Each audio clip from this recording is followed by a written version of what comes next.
తల మీద చెయ్యి వేసి బొట్టు పెట్టినా తాళి బొట్టు మెడను కట్టి బొట్టు పెట్టినా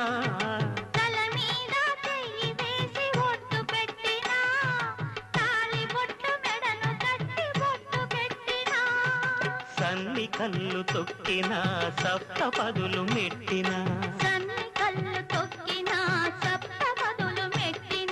మనసు మనసు కలపడమే